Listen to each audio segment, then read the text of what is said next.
আসসালামু আলাইকুম ওয়া রাহমাতুল্লাহি ওয়া বারাকাতুহু। কেমন আছেন আমাদের কলিজার টুকরা আপুরা?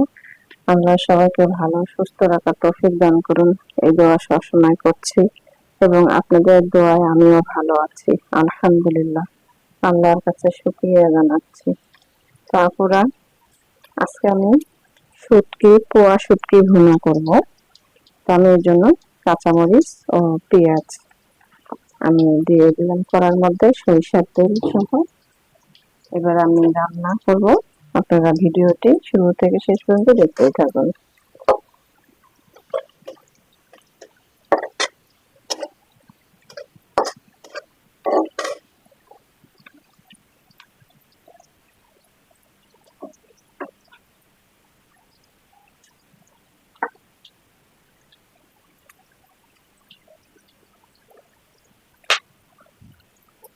পেঁয়াজগুলো হালকা আমি ভেজে নেব।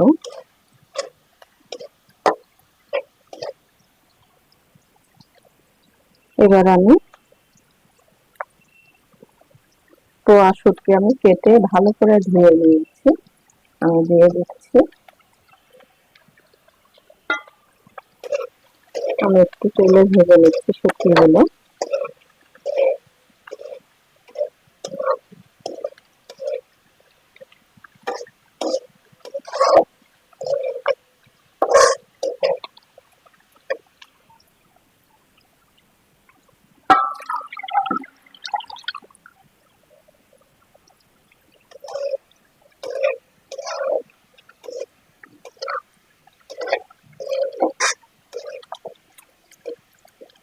শুটকি পেঁয়াজ সবগুলো একটু ভালো করে একটু ভেজে নিলাম। এবার আমি দিয়ে দিব শুকনো মরিচ গুঁড়ো, ধনিয়া ও জিরা গুঁড়ো, লবণ, হলুদ গুঁড়ো দিয়ে দিলাম।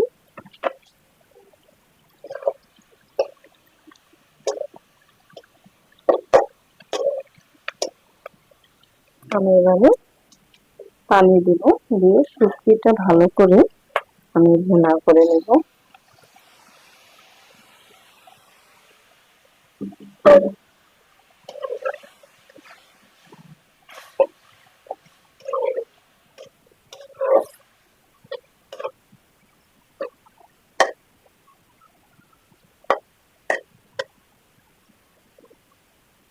এবারে ঢেকে দিব আমি।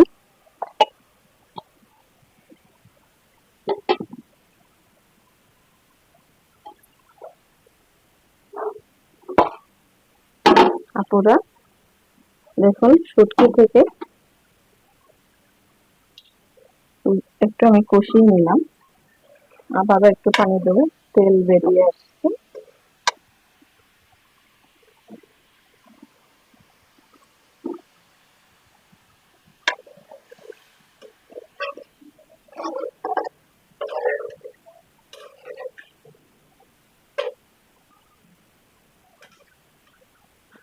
আপুরা, পোয়া মাছের শুটকি কে কে খেয়েছেন আমাকে একটু কমেন্ট করে জানাবেন। আর না খেয়ে থাকলে আপনারা এইভাবেই ভুনা করে খেয়ে দেখুন, আশা করছি ভালো লাগবে। আমরা তো ম্যাক্সিমাম সবাই নৈট্টা মাছের শুটকি ভুনা করে খাই, তবে পোয়া মাছের শুটকি খেয়েছেন কিনা আমাকে জানাবেন কমেন্ট করে। তো আমি আবারও ঢেকে দেব।